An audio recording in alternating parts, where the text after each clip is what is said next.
South Carolina.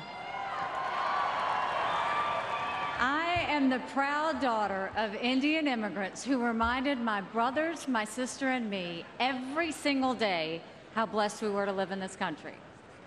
They loved the fact that only in America we could be as successful as we wanted to be and nothing would stand in our way. My parents started a business out of the living room of our home, and 30-plus years later, it was a multi-million-dollar company. But there wasn't a single day that it was easy, and there wasn't a single day that my mom and dad didn't put everything they had into making that business. So President Obama, with all due respect, don't tell me that my parents didn't build their business.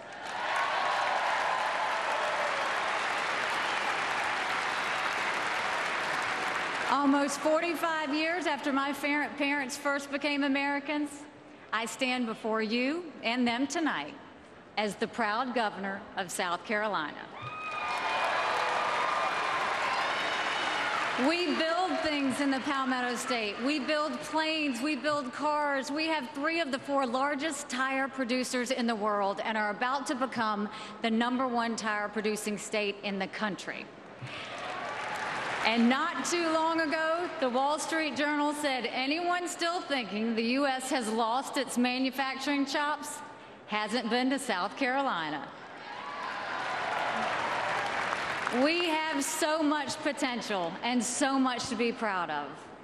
But like so many states, we have our challenges, whether they be unemployment or education or poverty. And like so many of my governors, I work day in and day out to try and improve the lives of the people of my state. And sadly, the hardest part of my job continues to be this federal government, this administration, and this president.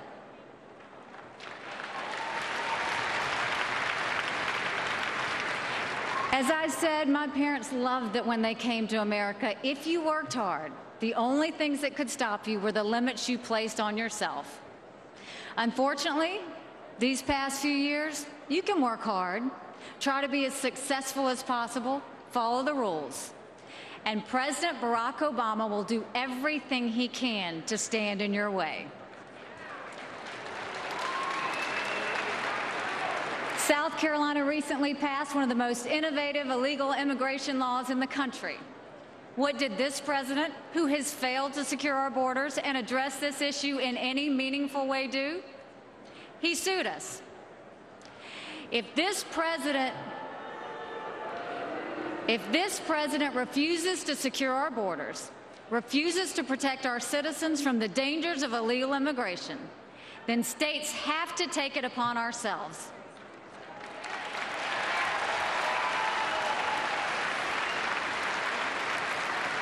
We said in South Carolina that if you have to show a picture ID to buy Sudafed, if you have to show a picture ID to set foot on an airplane, then you should have to show picture ID to protect one of the most valuable, most central, sacred rights and blessed within America, the right to vote.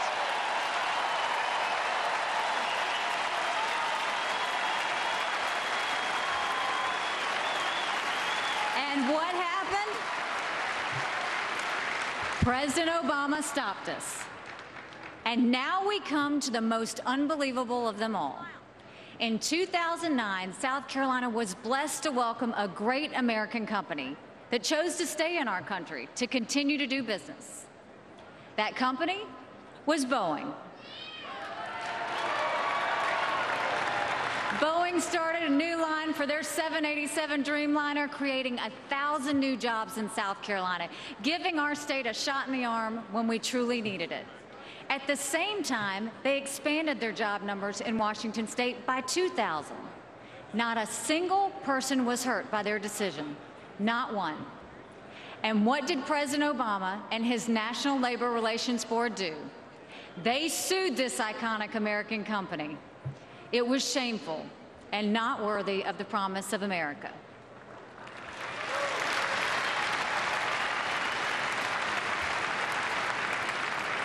But we did one of the things we do best in South Carolina. We got loud.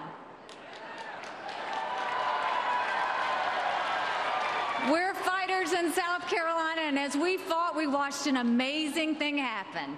You fought with us. And guess what? We won.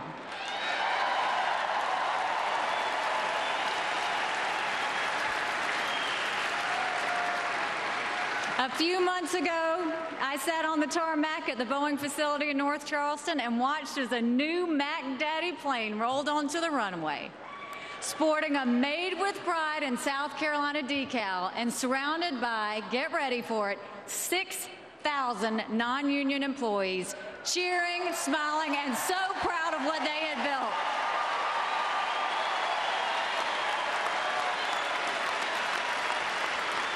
We deserve a president who won't sacrifice American jobs and American workers to pacify the bullying union bosses he counts as his political allies.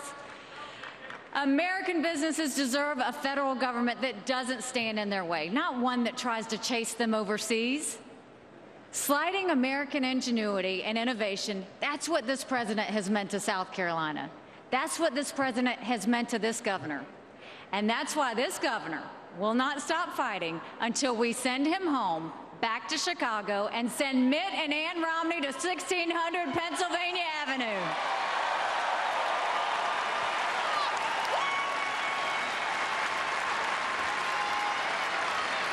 I have had the pleasure of knowing Mitt Romney for several years now, and there is so much to appreciate about him.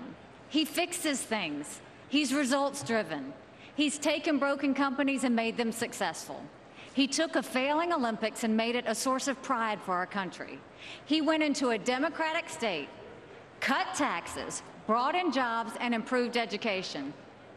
Oh, and by the way, he actually balanced his budget.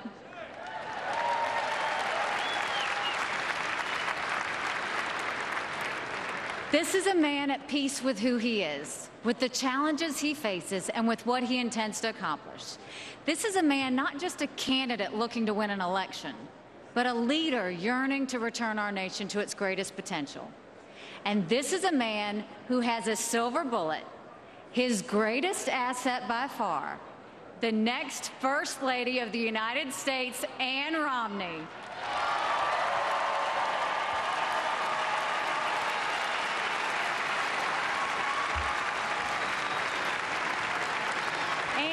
The perfect combination of strength and grace. She does what so many women in America do. She balances in an exceptional way. She raised 5 amazing boys, battled MS, is a breast cancer survivor, and through it all was a true partner to Mitt.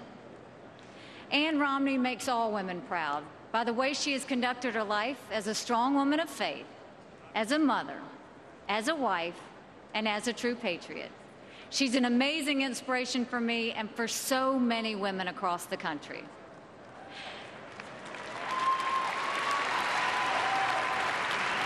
Not too long ago, I traveled to Michigan to campaign for the Romneys.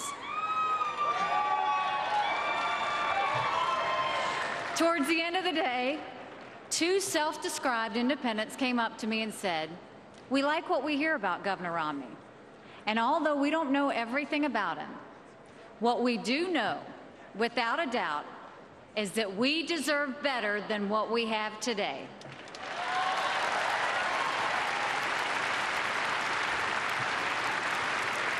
They are so right. We deserve a president who will turn our economy around. We deserve a president who will balance our budget. We deserve a president who will reform and protect our retirement programs for future generations. We deserve a president who will fight for American companies, not against them.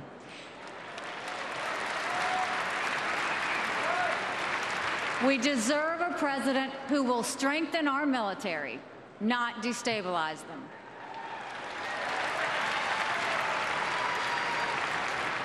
America deserves better than what we have today. We deserve a President Mitt Romney.